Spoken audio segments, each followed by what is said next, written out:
Ang kalagayan ni Alice, agad silang tumulak para hanapin ang kanyang nobyo na nawalang parambula. Sasailalim din sa pregnancy test ang biktima. Isang pagsusuri magtatakda sa kinabukasang kailangan niyang harapin. Kung sakaling buntis ka, gusto mong palakihin yung bata. Kung sakali gusto mong palakihin yung bata sa tiyan mo. Kasi gusto daw niya magkaroon ng ng parang family na masasabi. Yun ang gusto niya. Kasi yun ang hinahanap niya eh. Yung pagmamahal, yun ang wala siya. Saan dito anak? Saan dito? Sige pa.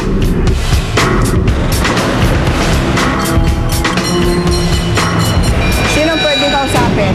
Kayo po may-ari? Kasi pumapasok dyan yung bata. Tatanong po kami, hindi ko po dati nagtatrabaho yung pangalan. May complaint po eh. Dito po ang pinaka-spot ng complaint. Dito nangyayari. December po. December nga po.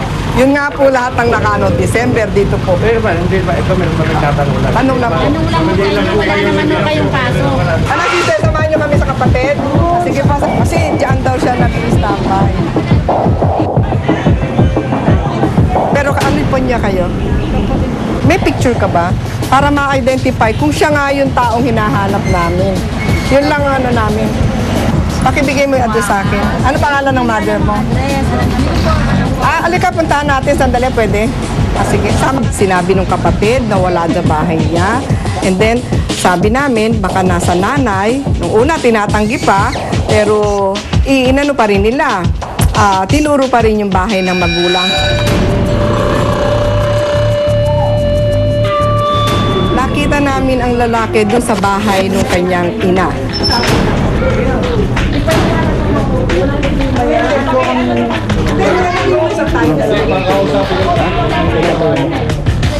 Wala kaming nilalabag na karapatan pang tao. Gusto lang namin matanong kung magkaka-coincide yung kwento ng bata. Which ang naman, pinayagan niya akong magtanong. Alam mo, 17 anyos siya.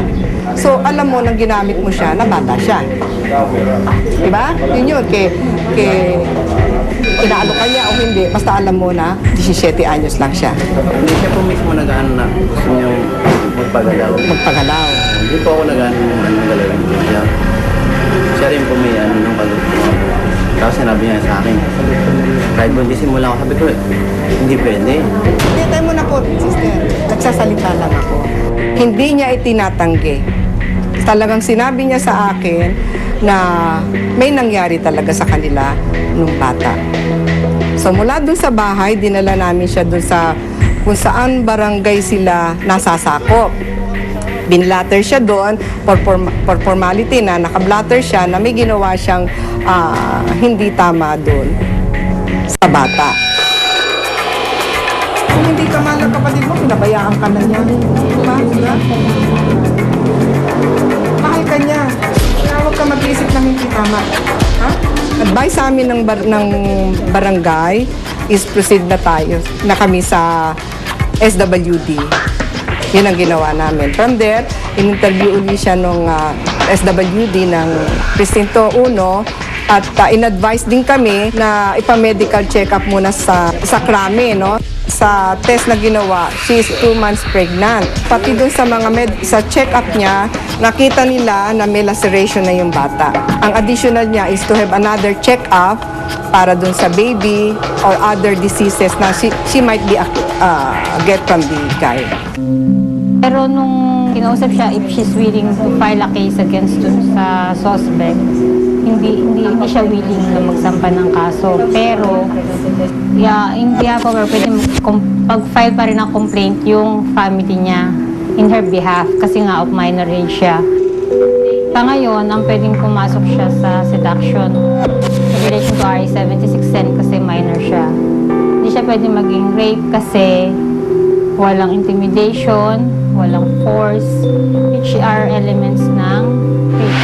Ang seduction kasi, yung age bracket nun is above 12 but below 18 with deceit. Kasi sinabi namin na with deceit kasi of legal age nga yung lalaki. Malaki yung age gap nila na dapat hindi niya Kahit sabihin pa na gusto ng bata. Gusto ko lang panagutan yung ginawa niya sa akin, yung anak ko. Kasi po malulungkot po ko na wala siya. Hindi ko po kaya na wala siya. Merong pagkukulang ang family. Merong hinahanap ang bata. Usually, ang bata kailangan ng love, ng care, which hindi niya mga makita.